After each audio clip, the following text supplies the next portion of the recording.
Alright, Nyakuramogi, kapok achako wuoyo ya kuonga amanya ne Morgan Freeman, wawinja neno wacho nang'o kanyo no endo.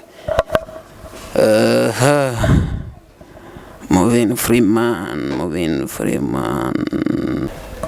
To tinde to koero ga mako simu, I don't know what's wrong.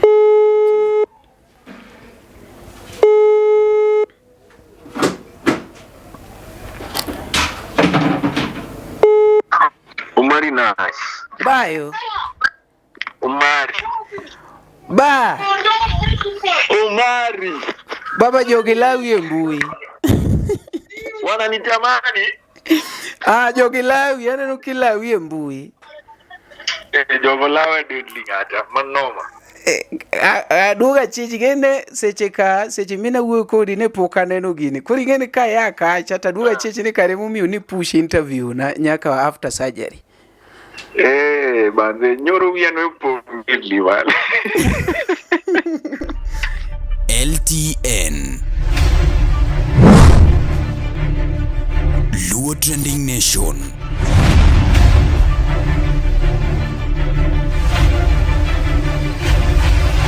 Mopandi inyenyo elela.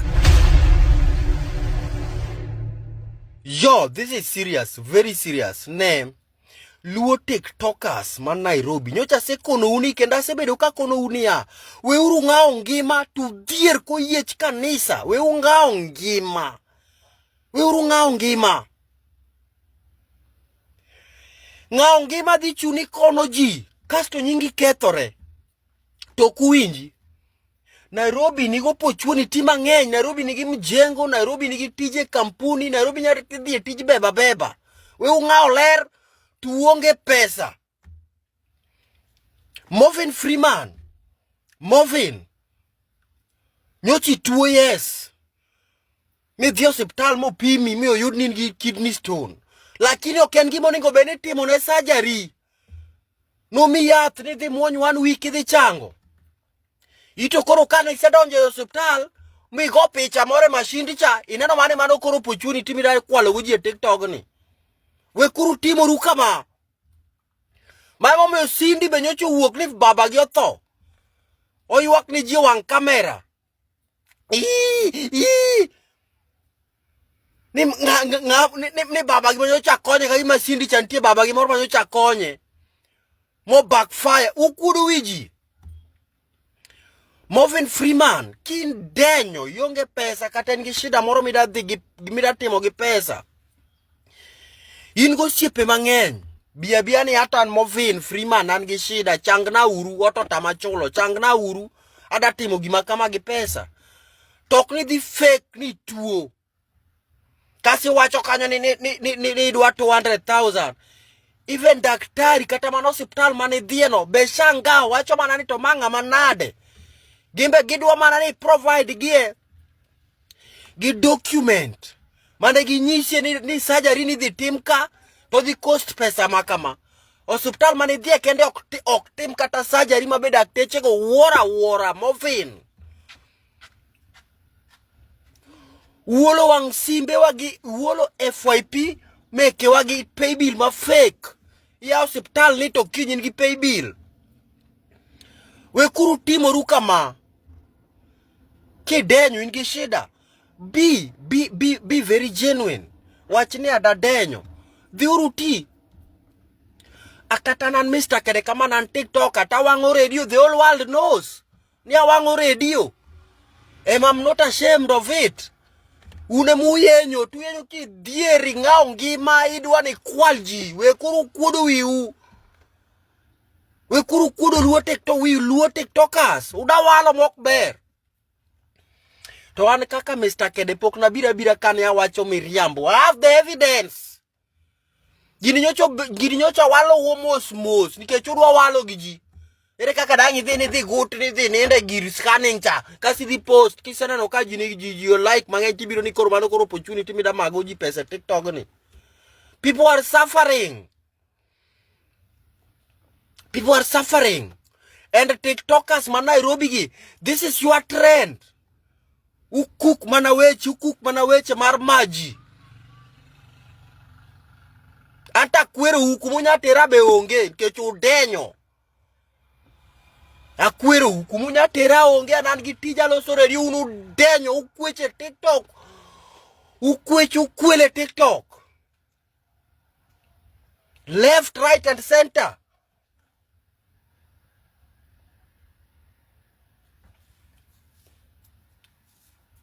Man gima rach kabisa. Ni ng'ato kosedhi osuptal omera Morgan Freeman dhie mijengo to ka in gi problem moro midatimo we riambo ne dendi bro. This is wrong. We riambo ne dendi. Ano kanyal bukora ni abiro ni kora dhia cook gimoro ni atuo kora abiro ni osulna. What if kakinya bedo matuo to ma serious makoro abedo matuo ma serious. Dongi bro wacho ndo nyoche kwa solo neka. We riambo gi to, we riambo gi wach tuo. Utimo rumok ber. Jo Nairobi gi ukuodo wijin. Mr. Kede, erokamano inyalo na joge. Wan gi breed moro e TikTok ka breed mofuo ma ji oluoro tich. Ji dwaro ngima ma soft life.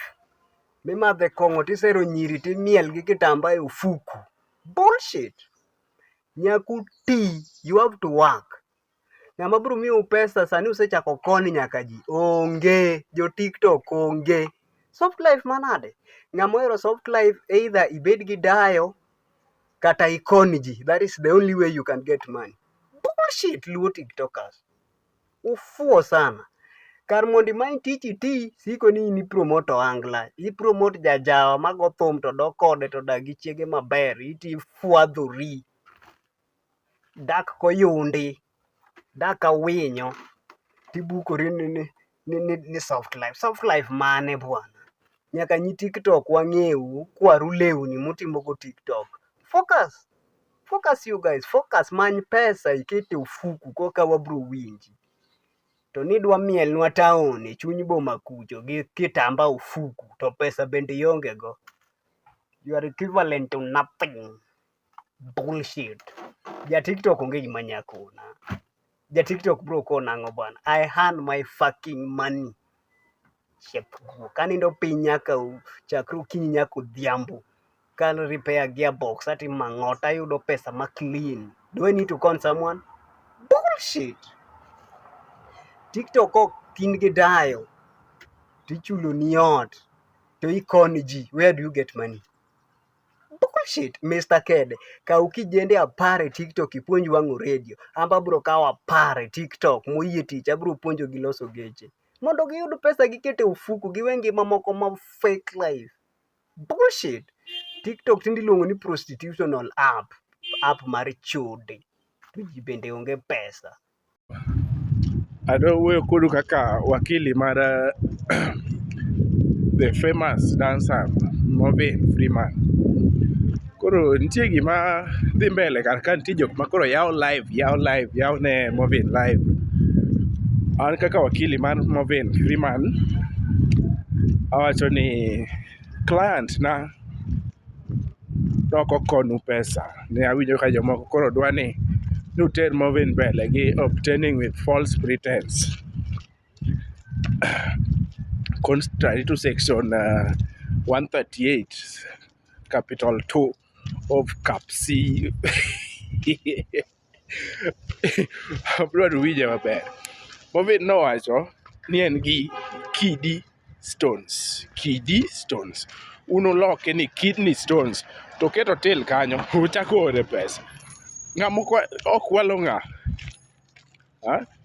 Kidney stones or kidney stones.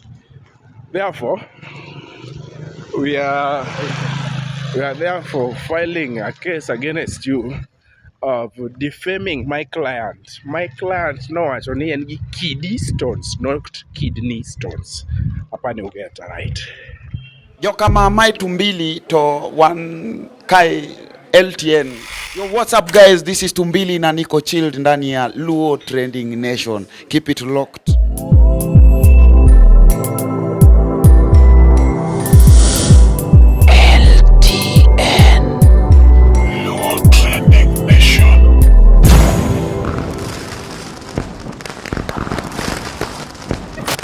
Luo Trending Nation, LTN, the best ahead of the rest.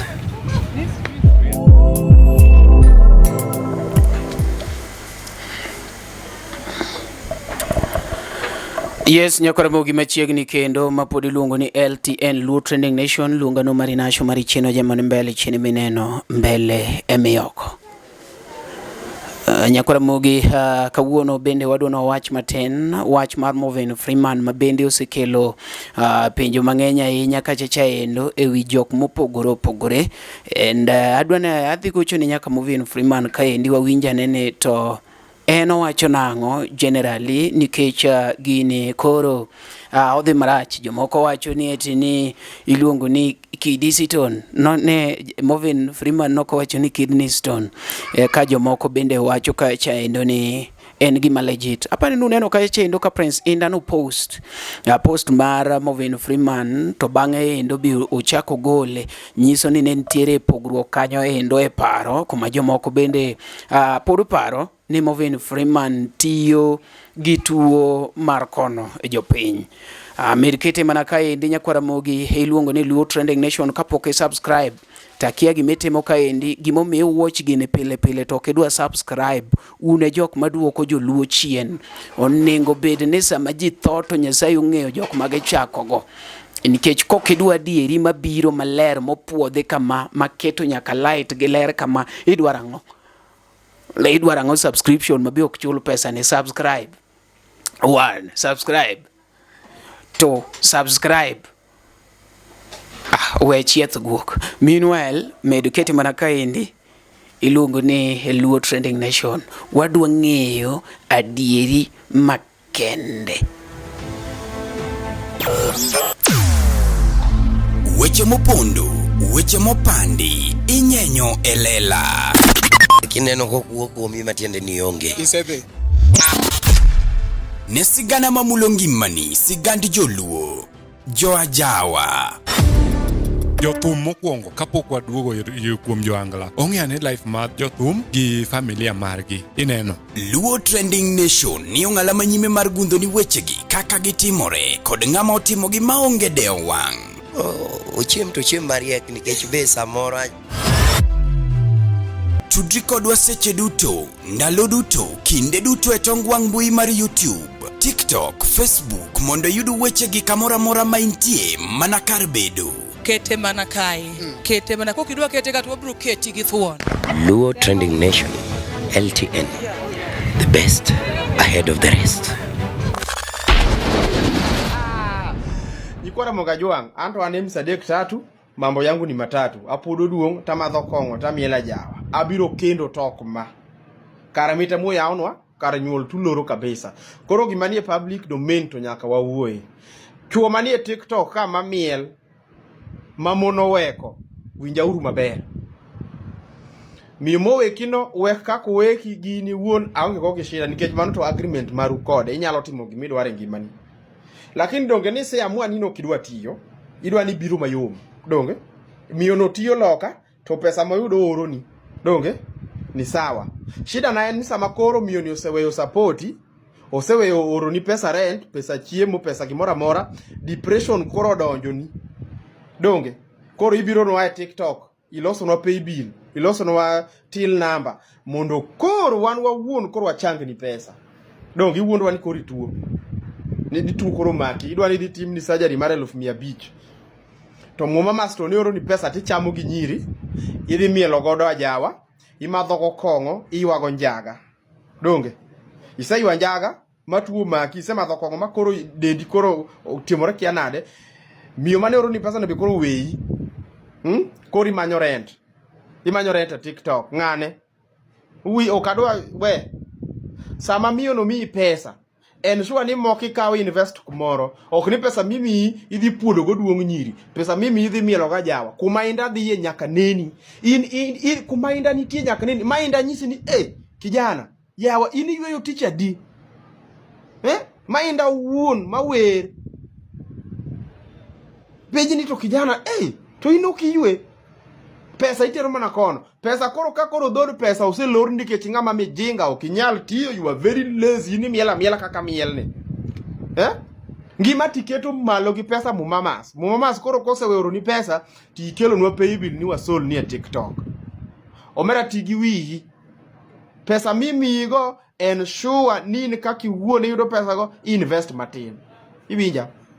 Ok ni ngo ka to nyako moro miyo ich ni kucho moro kia ingione pampa moro ngo ka ni nyaka ot ma miyo no orent ni mochulo gi pesa ni ka unyiri tere. Ko biro neno kama ni pani ubro bedo kodi. Ok bedo kodi. Weki moyo kigodo no taongo gishira nikech ene mo amua weki anto okanyal complain. Lakini we biro no kaka koro osengado source of income mari, wuoche mimiel ga TikTok mare, lewni mimiel ga TikTok ene mo ngioni, sime mimakodo videos go, iPhone ene mo ngioni, ot ene mo chulo, TV ongiew gimara moro ngiew modo nyaka fridge. Sani koro otami koro chulo nikech wei biro nwa sol ni bwana tigi wi. Kinga madichu mosetamre ni eno konya tiyo. Ni sawa. Koro tigi wi, ka ok nyatiyo gi lweti tigi wi, iwe ujinga. Iwinja. Weketo life malo gi pesa mar mon invest. Ko we itin gi at least ntie lo mingiew, ntie gimoro miketo. Ema miyo nyiri gi leu. Nyako yudo Mubabas to yudo kata musungu to dweche moko ne to se timo macha to timo macha yaw wines and spirit to yaw kar saloon to timo ngato ngiolo. Kang musungu we kata Mubabas en papa en maber. Ini mana jaga mono mi pudo duongi nyire mi loko left right and center kasi ka nyaka nyiri gitere ot morent no mari bro riembi ka ngato depression negi mi jenga. Alright, nyakora mugi kapok achako wuoyo we akonga amanya ne Movin Freeman owinja neno wacho nango kanyo no endo.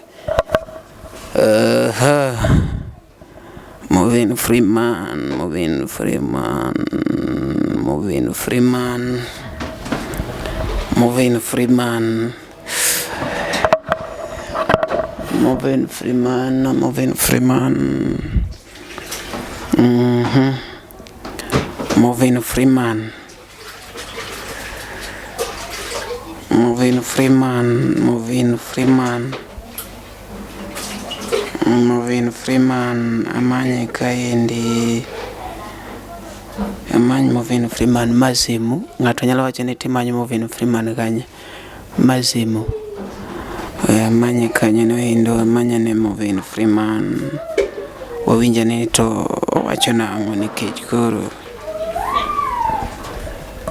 to tinde to koero ga makusima. I don't know what's wrong.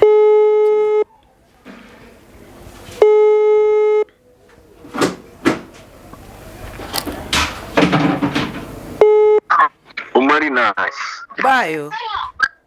Umari. Ba. Umari. Baba Jogilawi mbui.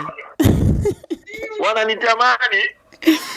Jogilawi aneno kilawi mbui.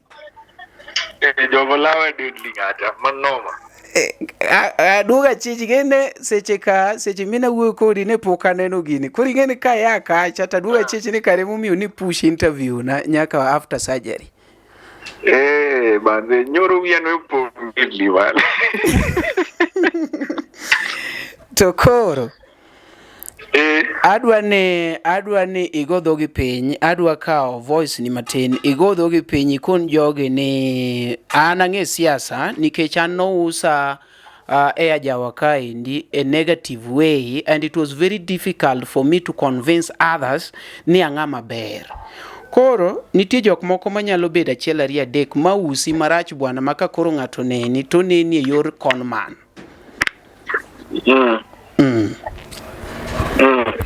Koro sani nadwa mana penji ni how is the going, how have you planned mondo kwatimo interview cha to kora ng'eyo ni nisechopo kama. The going is good. Pesa wenye tunafaa collect inafika beodi chopo kata inafika. Waelekea kanyo udong mana matintu to wachopo. Kasto hadi Friday kasti timona Saturday. Okay. Koro amanyi wen. Nataka kunimanyo gini. Dong ingene adwa na manyi chieng ma you are comfortable ma wadwa no wuogi jopiny, because I've seen it. Nitie jo siasa moko kata cartels madwa ne gine miduongo negi makata kore thot ok iduongo dhodgi. You cannot do without them. Kora dwa mana that day ma in go comfortable. So tutaona nikitoka surgery venye recovery itakuwa, so maybe in the course of next week. Okay. Yeah. Ta ang'o mono kelo this disagreement ma ochuno nyaka Prince Indah o delete gimono kelo? Ere kumono faulty information oya? I honestly don't know. Sijui mbona ni delete. I don't know. Maybe Juvito alisikia probably. But I don't know. Hata sijaulizia mbona alitoa. I don't know. Okay. Okay, problem. Saan gimomora ni wacho ni the target is almost, and quick recovery. Yeah. I'm still urging those people that can give you something at least to do. Nikechange ni kawuono, God forbid, kopo ni ng'ato lalo ngimane to nyaka Luo Trending Nation wabiro convince ji mondo osol pesa 10 million. Yeah. Yeah. So I always don't give encouragement mondo ji support liel. Anangeni ji onego bed ni support life than liel. Yeah. Ingeni gima chalo kama momiyo kata nyechi lungo ni Jamjengo machane nga Oliech ya aparo Oliech. Oliech beneji owacho kamano, but kuru people nucha kubet sorry mana koselalo ngimane. So in the mbele in ibro ko kise ai thieth. Sawa. Aya.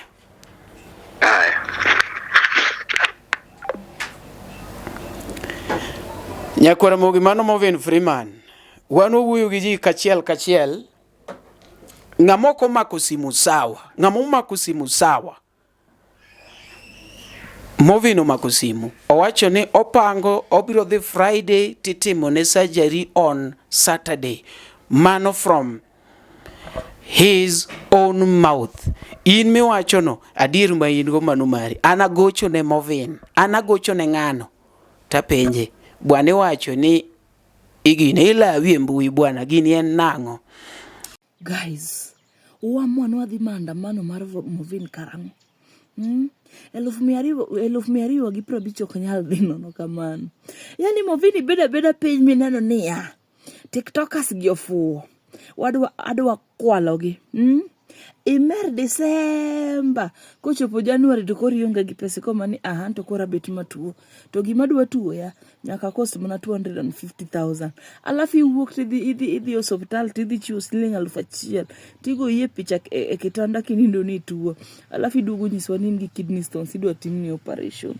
Tingeni gini no makani anang'ega ni kidney stones bedo ga gine ne controlled gi yathan mari mar operation ni no makodhoga. To chal niya udhi ne waga ka jayath kore kubiro nwa gi gine ne gi solro gi nikech bang' an kata ng'eyo niya ni kidney stones ok ochun nyaka timni operation. Pod nagola siling 200 mamiyi nyathiwa. Bwana, justice for money. Kamora mora murome gi Morven kowuotho kore kunyadundu.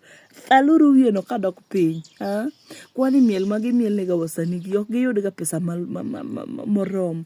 Makendo giduogo gi kwalo 200 ma wanu asevoni. Alafu keni vijende gi odonje ya ola maga ng'oko ka. Yani gima vijende gi nyalo timo onge. En chiwo gokinyi gi miel e TikTok. Kochopo gotieno to en dhi mer. Kineno kongo mopange mesa tipenjiri kani anta tiyo kanyo madaka afford kongo gi. Kara jogi odak gi teko mar wa mama. In samoro kuri gombo maisha ne. To wada mu mama okete mako chopo gotieno to nyakoruny gire konindi. Awinjo ni mu mama nyocho weyo Morven e December kani kech chal ni no nene gi ndogo. To wuondo mu mama no dhi out kende. Mu mama nyowe koro chal ni rate mar January ne onge. Koro ochuno wuod wegi mondo timre no tuo mondo wasolne. Alafu koro dakika mogik urito kwa sesolo pesa mo chopo 200,000 kore kuloro nwa group. Kore kunyiswa ni kara Germany ne ok tuo. Ne wawuguru wadhi maandamano justice for my 200 shillings. Ne dagure ngima munyalo oko ka. Waol gi pile fake no life gi konge mok wanyala afford.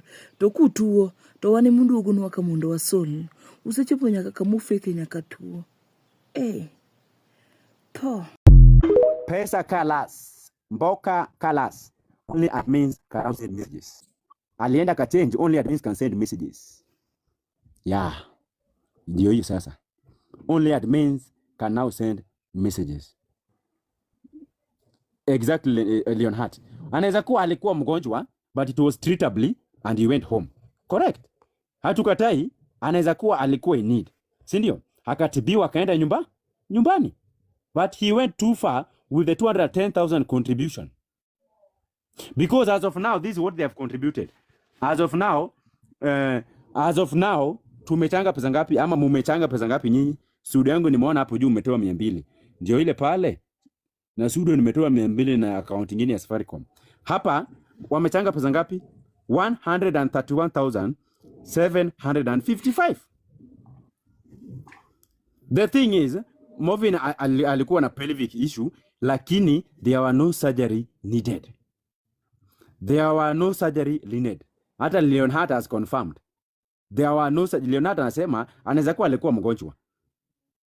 But there were no surgery needed. Sawa. There are no surgery needed. Because ukiwa na 131,755, you should be in the hospital as we wait for the rest. If it was a serious issue, he ought to have been in the hospital. Why is Movin Olo at home? Movin Olo is at home waiting for 210,000 is when he goes to the hospital. He is at home waiting for matunda. Simlete matunda, nangoja matunda nyumbani. Chekesha.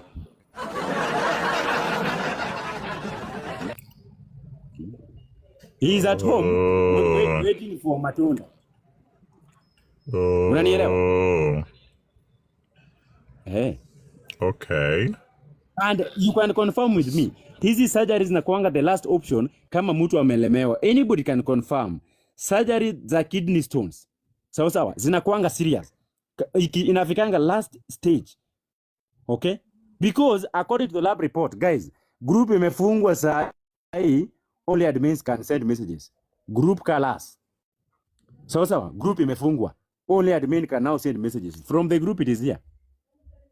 Only admins can now send messages. Sawa. Kwa group saa hii, only admins can now send messages. Wacha niwaonyeshe kitu kingine. Kama alikuwa mgonjwa, huyu jamaa yetu, kama alikuwa mgonjwa, hizi surgery zenye niliona hapa, these ones, because nimeonyesha doctor's report. Okay?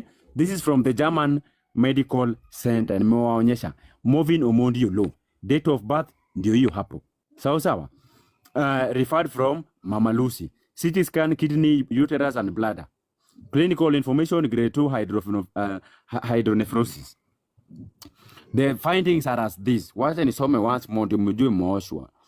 From the urinary tract, the right kidney, that is the ureter, the kidney is normal in size and position. No concerning renal mass, no renal calculus, no hydronephrosis. A well-defined radiopaque obstructive calculus measuring blah blah blah blah. Okay? Higher. Left kidney, the kidney is in normal size and in position. No concerning renal mass, no renal calculus, no hydronephrosis. So, the ureter is in normal course and caliber. Mnanisikia vizuri? I think you guys are, this is from the German Medical Center. Mtu anasemekana ni mgonjwa. Okay? Mtu anasemekana ni mgonjwa, these are the lab reports we are seeing here. Urinary bladder, the bladder is well distant and what appears normal. Twende kwa pelvic. Liver biliary system, normal size liver. No intrahepatic, extrahepatic biliary ductal dilatation. Gallbladder pale chini, pancreas and remarkable. Stomach and the bowel, the stomach, large intestine, small intestine are normal and in order. Fluid, no free intraperitoneal fluid. Uwinja maber. Reproductive organs and remarkable. Lower thorax, lung bases are clear. No pleural effusion is seen. Bones, no acute fracture, destructive osseous lesion is seen. Therefore, na wauliza, huyu mtu anasuffer from which kidney stone disease? Nauliza tu.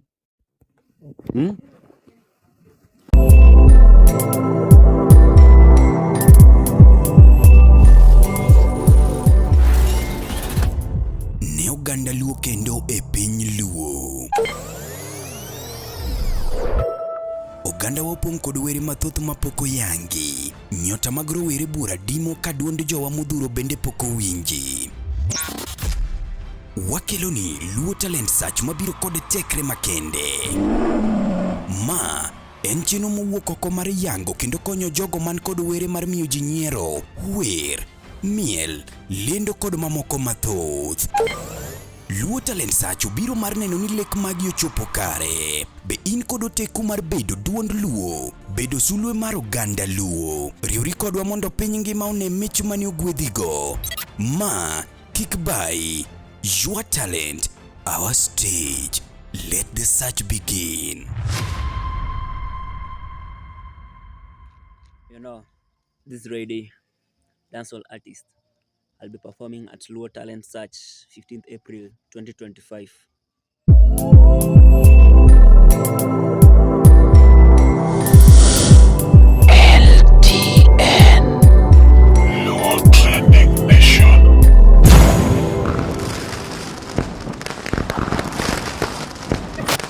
Luo Trending Nation, LTN, the best ahead of the rest.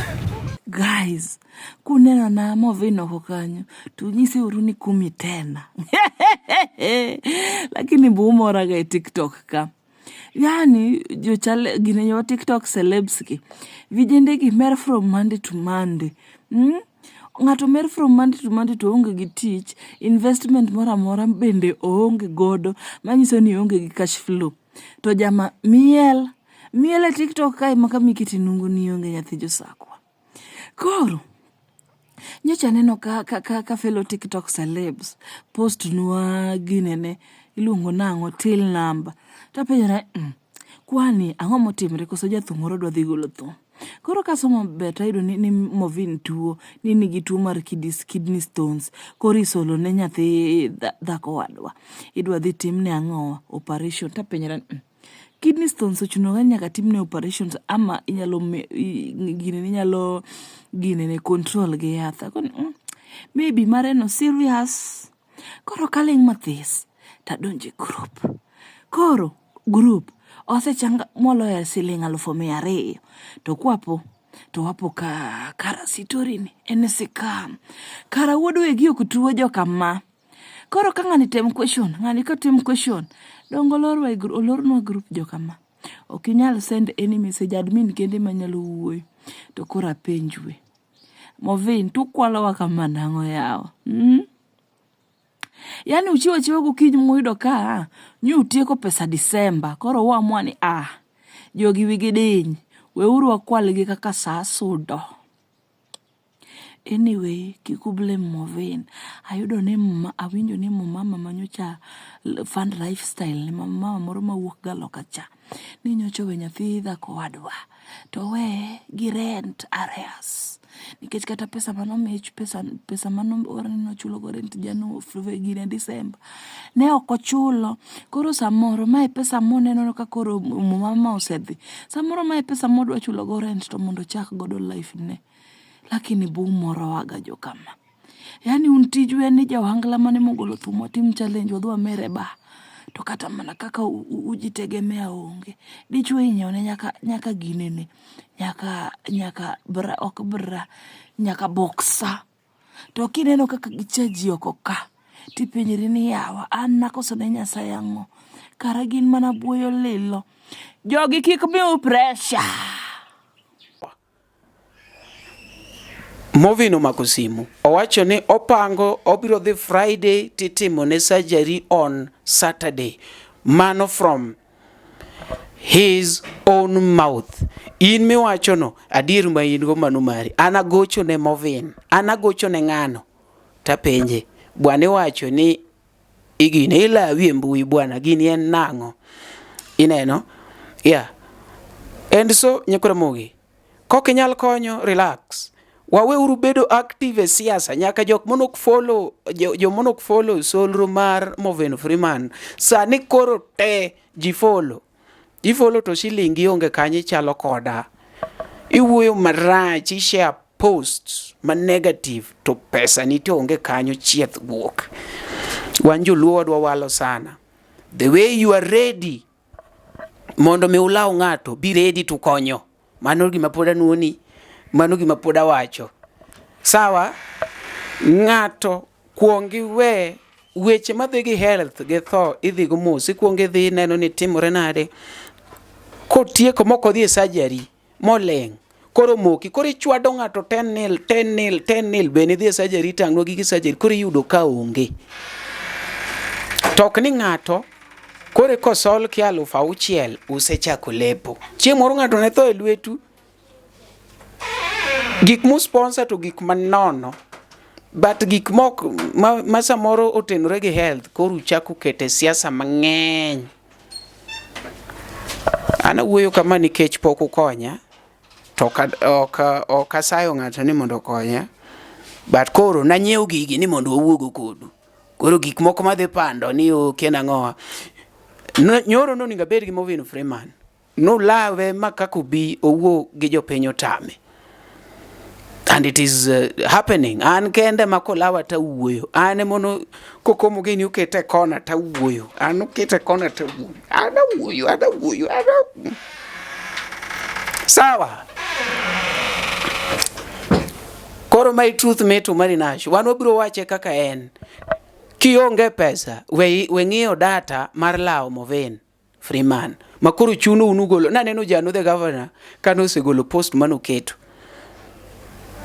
Nyiso ni samoro jogi duogo yoro. Nitie jok moko mono keto post achiel ariyo adek, gichako golo achiel.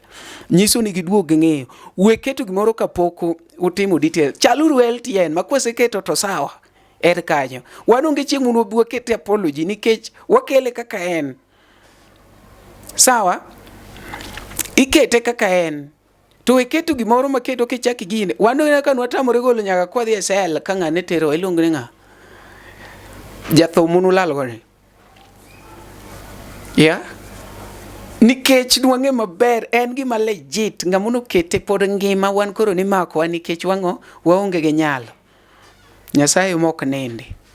Jehova ka poko maki to mano poko maki. Ni Nyasaye ko maki? Dhano poko maki, dhano kata maki kumoteri onge. Koro sane wuok barach ne cartels malaw ji to onge gima gikonyo. Kapok ilaw ng'ato, dhi tang'nwa 5 projects misetime piny Kaluo manenore. An sane alaw jo ajawa, kikona ni tang'na jok ma isekele ajawa ka, an go. Akwano ni jathum MC comedian, thum MC comedian, gik masetimo, thum MC comedian, thum MC comedian. Gik miwacha wacha ne jathum gi wane mon wachako kae majalamo gi nogo strike an I'm the founder. Tinde ng'ama chalo Mr. Kede nyalo wuoyo. Ineno? Koro kapok ibiro ikono joma gine. Kapok ibiro ikono itang'o joma kwalo, joma wacha project ma fake. Kelnwa project magi malejit moka beach kama motimore piny Luo modhi successfully. Otherwise, weuru manyo favor gi nying jok moko. Sawa? Matako. Med kete mane LTN ka Luo Trending Nation wan wakele kaka en. Sani informations ariyo mwedonga chiel. En jathum wabandoni chiege chamora Kisumu. Pod watimo investigation. Warito form 34B. Waseyudo A gidigi E nyaka Z. Warito form 34B. Mawacho ne jathum maya talented maber o abandon chiege Nairobi ka to chamo ngima Kisumu. Details mwarito nikech okodwa keto gimwadhi keto twagolo kiny. An kase keto gimoro to kagol. Jathum, anwoyo, jathum. Kendo jok mofuo gino gin osiepe moluore mamoko poko nyombo. To we jathum bayo Kisumu chamo ra to chiege chandore Nairobi ka. We, ngoja, wabiro no. Malast wadwa manyutoni ndiema okonwa gimono timre nomako former manager ne iluongo ni Tony Ogunde mane kaka LTN 2025 kaende meriketi manaka subscribe wacha korumbu kendo next time saba nitie gimoro mudwa penja koso ng'ato walo oko kanyo ka ng'ato walo kodi in gi gimoro mok dhini maber ichandori nang'o to LTN oketo namba kaendi kasto tarik 15 dwe mar ang'wen watimo gimoro miluongo ne Luo Talent Search. If you are talented koro waginene ka wan wapogore gimoro mar jo TikTok mono cham pesa jicha wan be wasekono kata ng'ato nozolnwa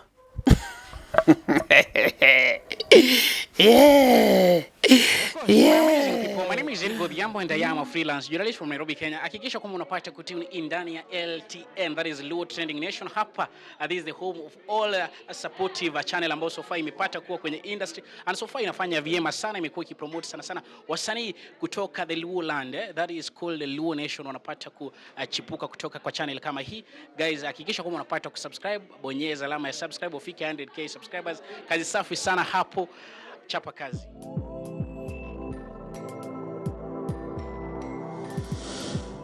LTN Luo Trending Nation.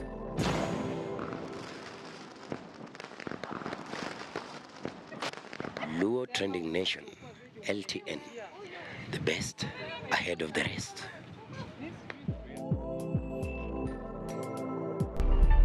LTN Luo Trending Nation.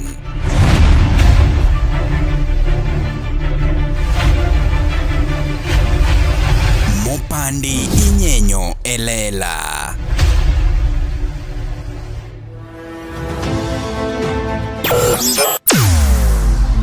Weche mopondo, weche mopandi inyenyo elela. Kineno kokuo kuomi matiende ni onge. Isebe. Ne sigana mamulongimani, sigandi joluo, joajawa. Jothum mokwongo kapok waduogo kuom joangla ong'eane life mar jothum gi familia margi ineno. Luo Trending Nation ni ong'ala manyime mar gundo ni wechegi kaka gitimore kod ng'ama otimogi maonge deo wang'. Ochiem to chiem mariek nikech be samoro tudri kodwa seche duto, ndalo duto, kinde duto e tong wang' mbui mar YouTube, TikTok, Facebook mondo yud wechegi kamora mora maintie mana kar bedo. Kete mana kae. Kete mana kokidwa kete kata wabro keti gi thuon. Luo Trending Nation, LTN, the best ahead of the rest.